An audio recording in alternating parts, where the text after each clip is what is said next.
गांव के कच्चे रास्तों पर नंगे पांव दौड़ती, छोटी सी छोटी बांधे किताबों से लदी हुई लड़की थी आराध्या। उसके नन्हे सपने थे, पर हौसले बड़े। वह डॉक्टर बनना चाहती थी, लेकिन उसके सामने समाज, गरीबी और मुश्किलों के बड़े पहाड़ थे। यह कहानी है एक छोटी सी बच्ची की, जिसने तमाम संघर्षों के बाद अपने माता पिता के सपने पूरे किए और डॉक्टर बनकर अपने गांव का नाम रोशन किया। आराध्या का जन्म बिहार के छोटे से गांव सोनपुर में हुआ। उसके पिता रमेश एक छोटे किसान थे और मां सरिता एक गृहिणी। घर की आर्थिक स्थिति कमजोर थी, लेकिन उनका दिल बड़ा था। जब आराध्या 5 साल की थी तो उसने पहली बार गांव के डॉक्टर को मरीजों का इलाज करते देखा। उसने अपनी मां से पूछा, मां, ये अंकल क्या कर रहे हैं? सरिता ने मुस्कुराते हुए कहा, ये लोगों को ठीक कर रहे हैं बेटा, ये डॉक्टर हैं। उस दिन आराध्या ने ठान लिया कि वह भी डॉक्टर बनेगी, पर उसके इस सपने पर गांव वालों ने हंसना शुरू कर दिया। लड़की होकर डॉक्टर बनेगी, ये तो खेत में काम करने के लिए पैदा हुई है। लेकिन आराध्या की मां हमेशा उसे प्रोत्साहित करती और कहती, बेटा, सपने बड़े देखो, तुम्हारे पापा और मैं तुम्हारे साथ हैं। गांव में स्कूल सिर्फ 5वीं कक्षा तक था। आराध्या पढ़ाई में बहुत अच्छी थी। उसने 5वीं कक्षा में पूरे गांव में टॉप किया, लेकिन आगे की पढ़ाई के लिए स्कूल नहीं था। रमेश ने तय किया कि वह अपनी बेटी को शहर पढ़ने भेजेंगे।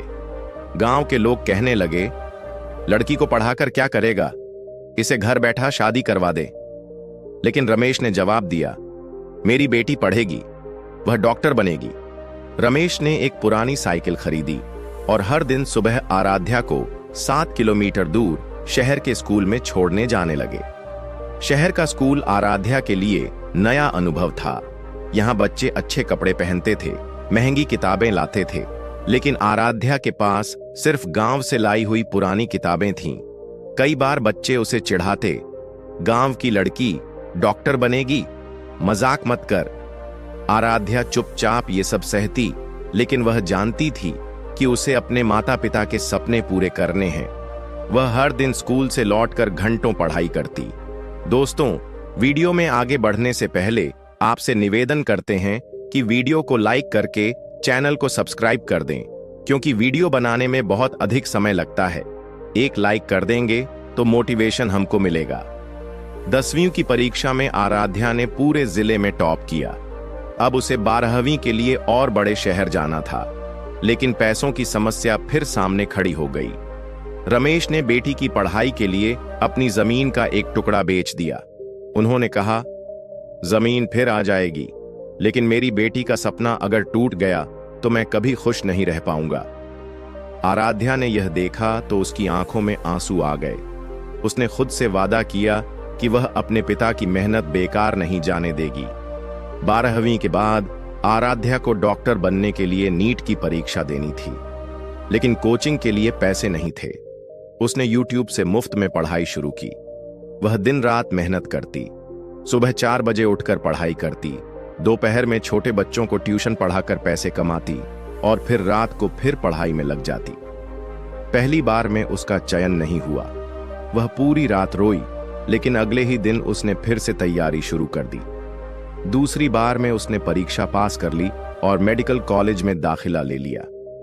मेडिकल कॉलेज में पढ़ाई आसान नहीं थी। लंबी लंबी कक्षाएं, व्यस्त दिनचर्या और भारी पाठ्यक्रम, लेकिन आराध्या ने हिम्मत नहीं हारी। कई बार उसे अपने माता पिता की याद आती। वह उन्हें फोन करती और उनकी आवाज सुनकर नई ताकत पाती। एक दिन उसे एक इंटर्नशिप के दौरान पता चला कि गरीब मरीजों को इलाज नहीं मिल पाता। उसने सोचा, जब मैं डॉक्टर बनूंगी तो मैं गरीबों का मुफ्त में इलाज करूंगी। 5 साल बाद आराध्या एक डॉक्टर बन गई। जब वह अपने गांव लौटी तो वहां के लोग उसे देखकर हैरान रह गए। वही लोग जो कभी उसकी पढ़ाई का मजाक उड़ाते थे, अब उसकी तारीफ कर रहे थे। आराध्या ने अपने गांव में एक छोटा अस्पताल खोला। उसने फैसला किया कि गरीब मरीजों का इलाज मुफ्त होगा। आराध्या की कहानी ने गांव की सोच बदल दी। अब हर माँ बाप अपनी बेटियों को पढ़ाना चाहते थे। गांव के बुजुर्ग कहते, आराध्या ने हमारा सिर गर्व से ऊंचा कर दिया है। आराध्या ने अपने माता पिता का सपना साकार कर दिया था। उनके चेहरे पर गर्व की मुस्कान थी। यह कहानी बताती है कि सपने चाहे कितने भी बड़े हों, अगर आप मेहनत और लगन से उन्हें पूरा करने की कोशिश करें तो कोई भी बाधा आपको रोक नहीं सकती। आराध्या की तरह हर लड़की को अपने सपनों की उड़ान भरने का हौसला रखना चाहिए।